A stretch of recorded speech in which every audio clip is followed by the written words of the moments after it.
At home on every rural road, Hyundai Country Calendar. Working the steep country of inland Gisborne. I had a mate here from Aussie and he came out in the morning and he said, "Shit, do you farm this stuff with bloody helicopters?" And this remote and spectacular part of the backcountry is being opened up to tourists and walkers. And the more people go, wow, the more I think, yes, I'm doing the right thing here.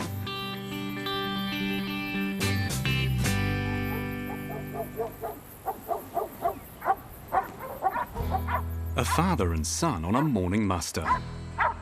A job they've done on horseback on Ariel Station north of Gisborne for more than 40 years. We like the horses in this country.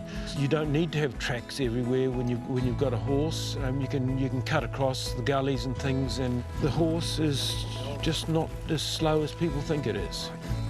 We're wandering around watching over the edge and watching for sheep and watching the dogs, and the horse just watches where he's going, and we just free to gaze around the countryside. Son Fraser Tombleson agrees with his father, Warwick. Horses are invaluable in this terrain. I know a flat paddock you get a tractor over would be a lot more profitable, but it's not really my cup of tea. It's good dog work and it's really enjoyable, yeah. It would gut me to think that he would ride everywhere on a motorbike and leave the horses. Yeah. I purposely haven't bulldozed tracks everywhere so they couldn't ride everywhere, and they have to ride a horse. These days, the Tomblesons often work apart on their property at Haurata, but not today. I'll be heading down to the bottom of this paddock, which we call Gorge, and these sheep on the other side head out through up onto the road. It's a bit hard to get your horse across there, so you rely on your dogs. I'm going to cruise up over the top and just watch what's happening, and I'll just get the ones up on top, and I'll come down further along by the wool shed.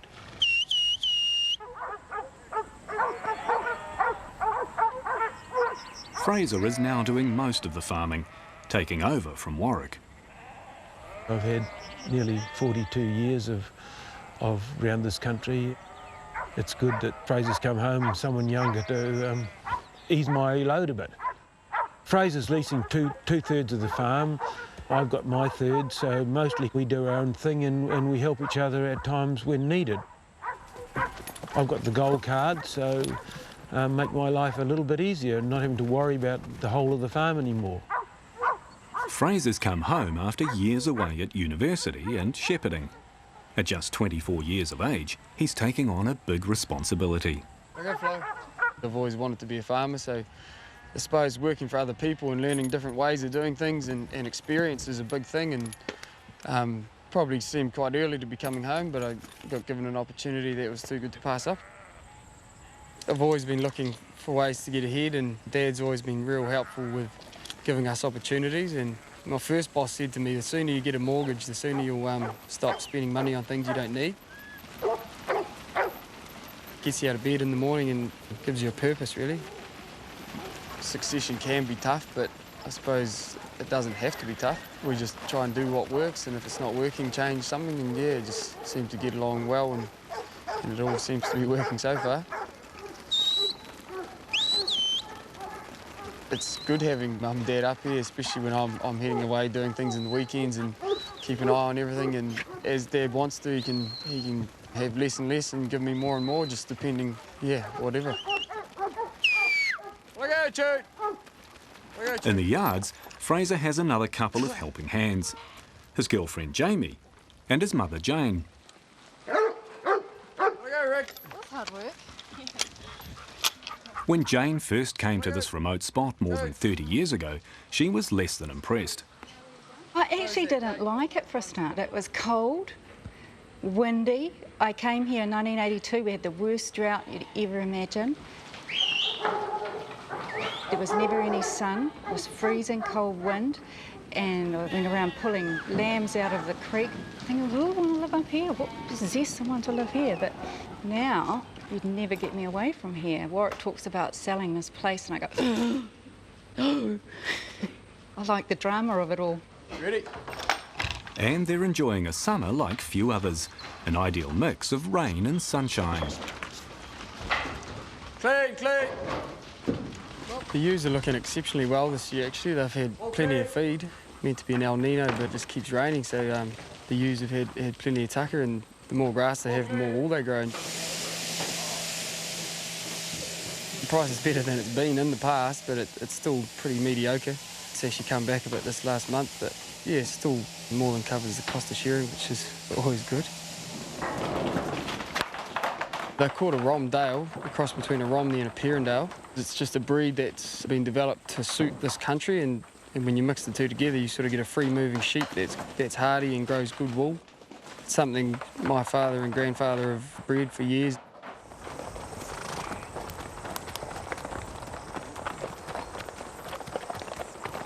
The other major development in Fraser's life is teaming up with Jamie Humphreys. They met in Gisborne, and she lives in nearby Ngātapa. The support of Jamie's huge. Having her travel nearly an hour 3 or 4 times a week, not every girl would be able to drag way up here in the middle of nowhere, but having her enjoying the rural side of it and the horses makes my life a hell of a lot easier, yeah. Very good thing. I don't have to go to town every weekend to try and find a missus. And Fraser's glad of the help in managing the first stock he's bought for his part of the farm. Not his favourite animals, but they're all he can afford. They've got bulls sort of in mobs of sort of 30 to 40 around about, sort of try to keep the mobs not too big because they fight so much and wreck fences and stuff, but try not to have bulls across the fence from each other either, so try and keep them rotating around paddocks and keeping them away from each other. And yeah, they're not the easiest animals to handle, and a lot of people don't like them, but starting out, you know, when you go to buy cattle and, you know, they're the cheapest to buy and still make a good margin out of them, you tend to put up with a lot of that. I suppose I'm just trying to find my feet really and sort out my own operation, and they were something to start with. Successful? Oh, a lot better than sometimes, eh? Yep. Well, I go. Fraser's father, Warwick, is a traditionalist who in recent years has taken an alternative path. He says his wife Jane has encouraged him to take a greener approach. Well, I go. Well, I go. The last few years we've been trying to biologically farm, and it's been quite interesting, the completely different concept of biological farming with long grass, having a very big mob of cattle on a very small area and shifting them nearly every day, and they don't come back to graze that area for as long a time as possible. It's been difficult to do it on this type of land, this light pumicy soil. I wouldn't say it's been successful yet, but I'm still hopeful that it can be successful. What do you reckon, Rose? We'll get 10 good ones out of here? Yeah, I think so. I think we will. Leasing 2/3 of the farm to Fraser, it's given us more chance to concentrate more on the intensity of the biological farming. Yeah, maybe that one over there, what do you reckon? With the help of daughter Rose, the family markets their biologically raised lamb as premium meat. That's about it, isn't it? But I think you should get 10 good sheep there that'll be 19 or 20 k's hanging up, and they should be good for your clients, Rose. Yeah, so they'll all be about the same this time, do you think? I think they'll be pretty even. They're nice fat lambs. Yep, they should be excellent. Mum and Dad were putting a lot of effort and time into biological farming, and I just really wanted to try and tap into a market that appreciated, you know, good quality meat that you could sell straight from the farmer to the consumer. I can say that Dad doesn't use Roundup. You know, that drench is only done when it has to be done. What do you want to put on? Should we do the roasts, the legs and the bottom? This is a gourmet, so we'll...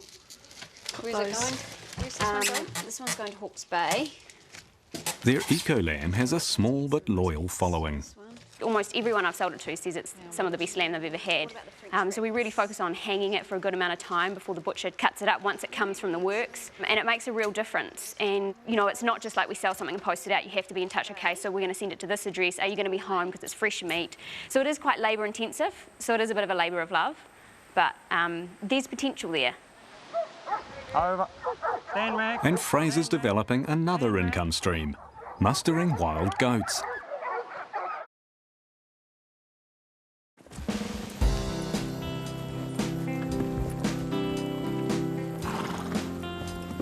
On Aerial Station in the backcountry north of Gisborne, the Tomblesons use horses for work and pleasure. When the kids were little, we used to go on Sunday rides and go take a picnic and saddlebags and go for a ride out through the neighbours up into the bush, and have done it since, we've always done it since the kids were, as they grew up. Come on, Joan, keep up. Warwick Tombleson's been on horseback since he was a boy. We used to ride 12 miles to Pony Club and home again down to Tolliga Bay, not quite Tolliga Bay, and it just progressed from there. And my father was a very keen horseman, and he helped us along the way, going to country sports and things when we got big enough. It's a unique setting for his son Fraser to train in. He rides competitively. Well, I suppose it's been a pretty cool place to be brought up. Your horse is out and about jumping logs like this. When you're training them, if they can jump these, there's not a lot they can't jump, I suppose. Just no restrictions, really. In the early days, a lot of these big trees were burnt standing, with fires coming through accidentally a lot of times, with sparks, birch sparks going, and fires started by mistake, and lightning setting away logs, and a lot of these huge trees were just burnt standing, and over the years they've all fallen over, and there's no better way to teach a horse to jump than jumping a log. It's just so natural. If they hit them, they know about it, so they tend to pick their feet up next time around.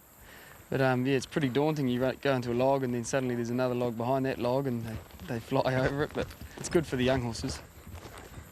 The sheer physical nature of jumping them, it's a really awesome feeling, especially ones that really jump out of their skin, and the competitiveness, I suppose, I enjoy that. This horse has just come in this season. It's going really well, actually. It's a bit of a freak jumper, really. It's just Dad's breeding, I suppose, is pays off. No, I think that horse is a very, very likely horse. Probably the most promising young horse we've ever had. This summer, Fraser rode at the Wairoa A&P show. He won 2 sections and went on to win the title for 6-year-olds at the Horse of the Year show in Hawke's Bay. I'm loving the competing, yeah. Well, I did it so much growing up, I never used to get nervous, but I get nervous again now, which makes it a bit more exciting, I suppose. Yeah, it's always good to go out and try your hand against all the others. That was good, Bryce. It's all right, eh? Where they ride is one of the highest points on the farm, 1,000 metres above sea level, an ideal site for the telecommunications industry. Telecom put that one up, or they put it up in the days when it was post office. So they put this good road all the way up, and they built this communication tower, and one looks at right over at the Waimata, and the other one looks at Kaiti Hill in Gisborne. So it's all communications. We're so high and can see so far in every direction. Whenever you come up here, you always see something different depending on where the sun's shining. You see things you haven't seen before, and yeah, and there's a lot of days you wouldn't want to be up here. This year we would have had as good a dumping of snow as we've ever had. And when it's snowing and blowing and raining, you're trying to muster and you're hiding behind a stump, and yeah, it's not a good place to be.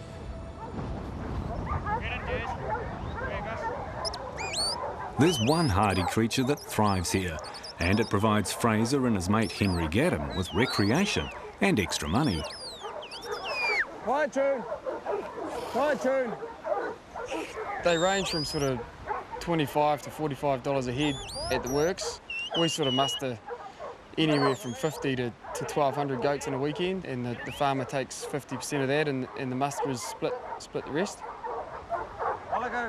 The goats on this property are not a huge problem, don't have big numbers, sort of mobs of 20 or 30. Mum does get annoyed that they're eating her trees and we're always off mustering someone else's goats, but you sort of head down the line a bit, and they've got a lot more goats and it just seems more worthwhile. Get in, goose! When we can, we get out and hook into them. They're pretty elusive, the goats around here, being chased a lot by the shepherds over the years, so yeah, they get cunning. Get in there! There's always one. There's normally a cunning nanny, in this case a couple of cunning billies, but they really test your patience and your dogs. Get in, Gus! Normally you start letting 1 or 2 go and then 10 go and then suddenly you've lost 100, so we do our best to try and get them all. Chicken, lucky I had you here. You never can get them all. You battle them right to the end and you haven't got them until the back door of that truck closes, really. And another door's opening on this farm to walkers.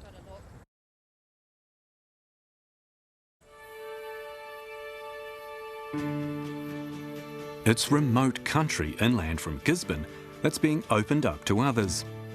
The Tomblesons bought Haurata station next door to their own farm in 2008, and Jane Tombleson thought it might be a great place for walkers.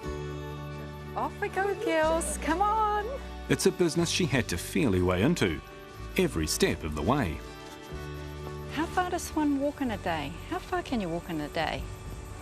Just get my friend to come. We all went walking, they've never forgiven me. Walked for 8.5 hours. I think we walked about 24 kilometres. Nearly killed us all. They said, you can't do that, Jane, that's ridiculous. So I made 2 walks, cut it to 4 hours each, and then set about marking them. That's all been trial and error, and started off with 2, and then the neighbours let me do the Ngāta Pa site, so that was 3. And another neighbour, we cut through his place to get to the highest point. Then I thought we should do one down the river, because it's quite a difficult river to walk down, but it's quite cool. So we've got 4 long walks, and some of them can be cut down to short walks.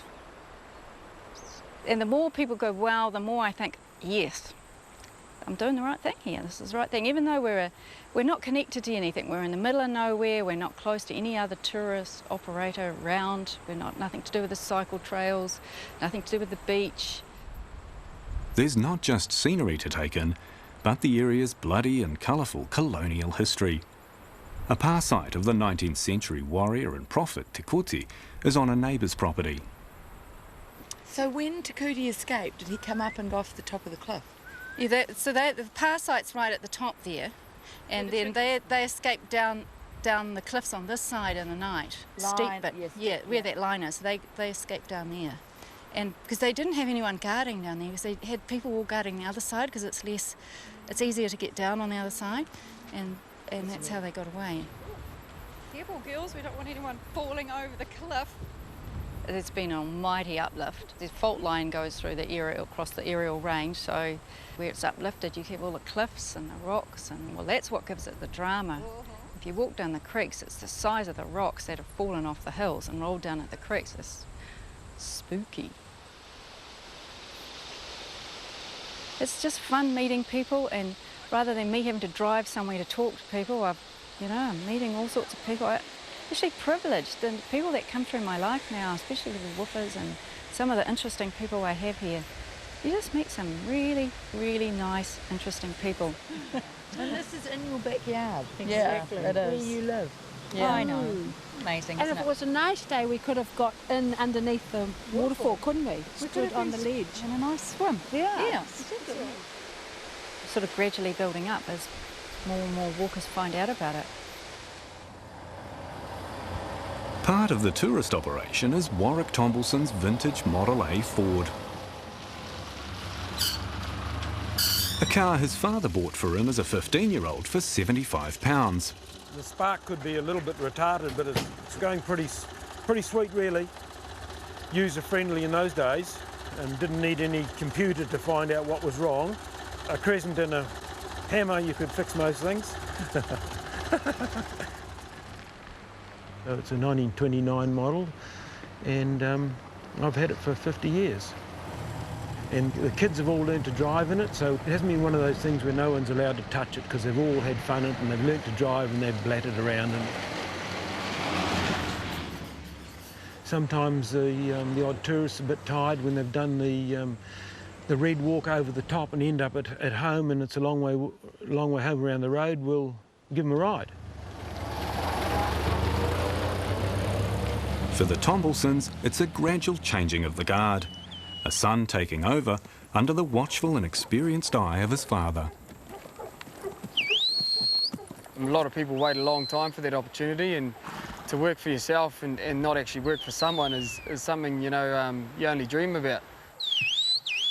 I think it's a shame when young fellas spend the most energetic years of their life working for someone else. All of a sudden they've passed those energetic years and they haven't done their own thing.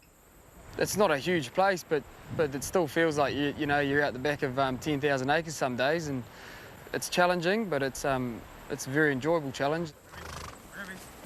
I feel great about the future. I'm happy doing what we're doing and don't have so much to look after, and probably got a few years left in us up here yet. Like to know more about this story? Go to our website or find us on Facebook. Country Calendar is brought to you by Hyundai New Zealand.